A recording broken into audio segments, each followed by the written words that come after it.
ఇక మే 4న తమిళనాడు అసెంబ్లీ ఎన్నికల ఫలితాలు వెల్లడయ్యాయి. 108 సీట్లు గెలిచిన టీవీకే అతిపెద్ద పార్టీగా అవతరించింది. దీంతో సీఎం విజయ్ నినాదం తమిళనాట మారుమోగిపోయింది. ఇక 6వ తేదీన తొలిసారి గవర్నర్ రాజేంద్ర అర్లేకర్ను కలిశారు విజయ్. ఇక ఇక్కడే అసలు హై డ్రామా స్టార్ట్ అయింది. మెజార్టీ మార్క్ 118 కోసం పట్టుబట్టారు గవర్నర్. వరుసగా రెండో రోజు లోక్ భవన్ కు వెళ్లినా కూడా విజయ్కి నిరాశ ఎదురైంది. ఇక ఇక్కడి నుంచి తమిళ రాజకీయాల్లో నాటకీయ పరిణామాలు చోటు చేసుకున్నాయి.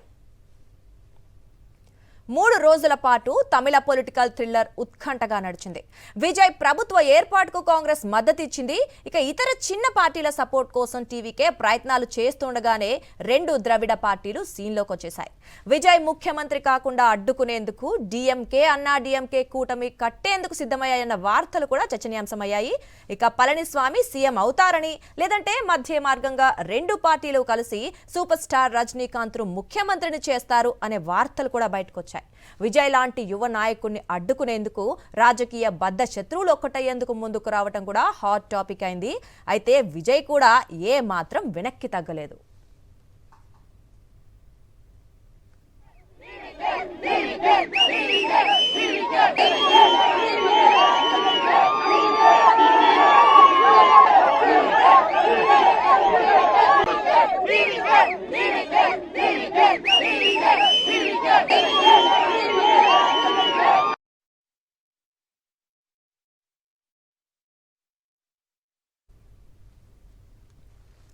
ఇక తమిళనాడులో విజయ్ ప్రభుత్వ ఏర్పాటు నేపథ్యంలో సిపిఎం చేసిన ప్రకటన ఇప్పుడు సంచలనంగా మారింది.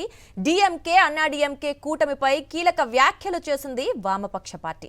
అన్నా డిఎంకే కూటమికి మద్దతు ఇవ్వాలని డిఎంకే తమను కోరిందని సిపిఎం వెల్లడించింది. అన్నా డిఎంకేకు మద్దతు ఇవ్వటం తమకు ఆమోదయోగ్యం కాదని స్పష్టం చేసింది. అందుకే డిఎంకే కూటమి నుంచి బయటకు వచ్చి విజయ్ ప్రభుత్వానికి మద్దతు ఇస్తున్నట్లుగా తెలిపింది. ఇక మంత్రివర్గంలో చేరటం లేదని వామపక్షాలు ఇప్పటికే పేర్కొన్నాయి.